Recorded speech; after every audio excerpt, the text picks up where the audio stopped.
Salut à tous et bienvenue dans ce nouvel épisode de votre semaine de Valkan, votre newsletter audio qui vous partage des médias et des infotech à découvrir pour passer une bonne semaine. Aujourd'hui, je vous parle de la semaine 14 qui va du 31 mars au 6 avril. Alors, cette semaine, j'ai vu essentiellement Shangri-La Frontier, donc un animé. Franchement, je pensais pas du tout que j'allais accrocher à ce point. Les gros plus de cet animé, c'est les changements de jeu et de genre, en fait. On suit le personnage principal qui va découvrir un nouveau jeu vidéo, donc un peu très immersif.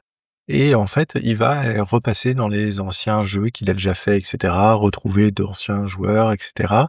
Et on se retrouve à de plus en plus avoir de liens entre ces différentes personnes qui vont finir par leur rejoindre eux aussi dans ce nouveau jeu, donc Shangri-La Frontier. Et franchement, c'est très sympa à regarder, c'est assez bien rythmé, c'est plutôt agréable. Et sinon, j'ai vu aussi Solo Leveling, la fin de saison. J'ai hâte de voir ce que ça va donner pour la suite parce qu'il y a quand même pas mal de questions sans réponse, mais c'est toujours très bon. Cette semaine, j'ai lu Chevalier Chouette et Chevalier Chouette et la Petite Oiselle. C'est des séries de BD pour les enfants, vraiment très chouettes. Vous avez vu le jeu de mots?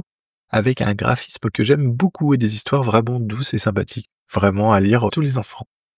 J'ai lu aussi le livre de Hans en français. Donc le livre de Hans, c'est un recueil de conseils et d'articles sur l'apprentissage du système de jeu Fate. Et donc c'est la façon dont l'auteur de ce livre, le livre de Hans, a découvert Fate, a compris, expérimenté, s'est approprié le système, a réussi à casser, on va dire, ces automatismes de vieux joueurs de GURPS, etc. Donc c'est vraiment bien, en fait, surtout quand on a des habitudes venant de systèmes plus classiques que Fate, ça permet justement de les mettre en opposition et d'essayer de voir où il faut casser, en fait, ces habitudes pour reprendre des bonnes habitudes pour jouer avec Fate. J'ai lu aussi le newsletter PKM Weekly, donc du 30 mars. Alors, 2 grands points importants. Il y a, on va dire, gérer sa synchro de manière gratuite sur Obsidian. Donc ça, c'est plutôt intéressant et c'est utilisé avec SyncSynth que j'ai utilisé pendant pas mal de temps avant de passer à la version payante de synchronisation d'Obsidian. Et aussi les choses sur lesquelles se concentrer quand on débute avec Obsidian. Donc c'est vraiment sympa, ça me donne plein de pistes.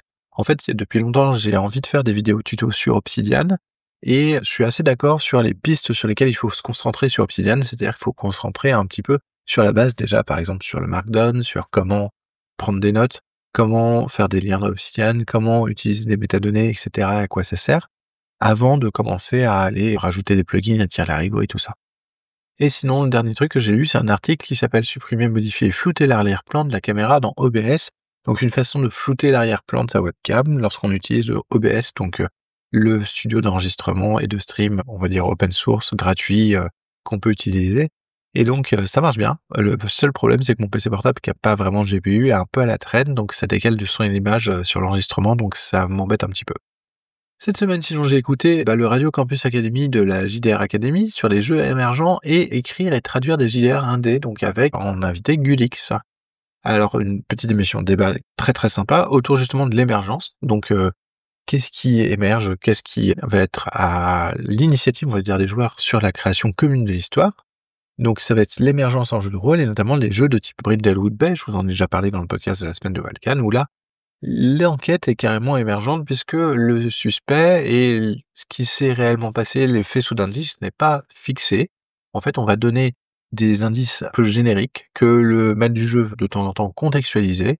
Les joueurs vont ensuite utiliser, échafauder une théorie, puis ils utiliseront d'indices cohérents dans cette théorie, plus ils auront un bonus pour lancer les dés, et les dés diront si la théorie est vraie, est partiellement vraie ou est fausse et qu'il faut partir sur autre chose. Donc voilà, là c'est l'enquête émergente et donc il y avait toute une discussion autour de ça sur le Radio Campus Academy, les pour, les contre, pourquoi c'est sympa, pourquoi ça plaît pas à tout le monde, etc. Et sinon, j'ai aussi écouté Tech Café Ghibli par l'IA. Donc encore un excellent épisode de Tech Café et c'est fou comme l'actualité autour des IA est dense et est intense. Franchement, entre les scandales par exemple sur Signal, sur les gouvernements de tout poil qui s'amusent à détourner tout et n'importe quoi en mode Ghibli, sans se poser la question de la législation, du droit d'auteur, etc., je me dis qu'on n'est pas sorti des ronces, en vrai, autour de l'IA, avec toutes les pressions des big tech, des milliards de dollars qui pleuvent. Mais bon, vous allez voir, dans cet épisode, on commence à sentir peut-être le début de la fin de la bulle. Et bon, même si l'IA peut être un super outil, je vous conseille quand même, si vous voulez rester un peu optimiste sur les nouvelles technologies, de continuer à écouter Tech Café, parce qu'ils arrivent à le faire avec beaucoup d'humour, malgré, on va dire, un océan d'actualité qui est assez sombre quand même, il faut le dire. Sinon, j'ai continué à travailler sur mon jeu Héros d'un autre monde, donc un jeu isekai. Je m'intéresse beaucoup toujours au système Fate pour le motoriser. Pour le moment, je rajoute 2-3 petites idées. Normalement, vous les voyez sur mon digital garden, donc sur mon jardin numérique. Elles sont mises à jour régulièrement. Donc voilà, bon, ça avance doucement mais sûrement et je pense qu'il va falloir que je commence à préparer des playtests pour pouvoir rentrer un petit peu plus dans le vif du sujet, notamment parce que des systèmes de jeux comme Fate ont souvent besoin de beaucoup d'agentivité, en fait, des joueurs, d'input des joueurs pour aller plus loin. Et sinon, cette semaine, j'ai aussi travaillé sur une vidéo qui est en ligne, que je pourrais vous partager si ça vous intéresse. C'est un tutoriel sur Reaper, donc Reaper, un logiciel de montage audio, une digital workstation. Et donc là, c'est la première partie, l'installation. C'était pour faire un petit test, en fait, d'où le OBS, hein, d'ailleurs, histoire de pouvoir commencer à faire toute une série de tutos, notamment pour les gens de la JDR Academy qui commencent à s'intéresser au montage de leurs propres épisodes et de leurs propres parties. Mais bon, tant qu'à faire des vidéos, autant les distribuer à tout le monde et partager les connaissances et partager les savoirs, hein. C'est plutôt mon leitmotiv. Donc voilà, donc j'ai commencé à faire ça, petit test, si vous voulez, je mettrai le lien et puis n'hésitez pas à me faire des retours s'il y a des points à améliorer, moi je prends toujours. Et sinon cette semaine, j'ai testé donc toujours N8N, cette espèce d'orchestrateur workflow qui permet de faire des flux de données de manière assez sympathique.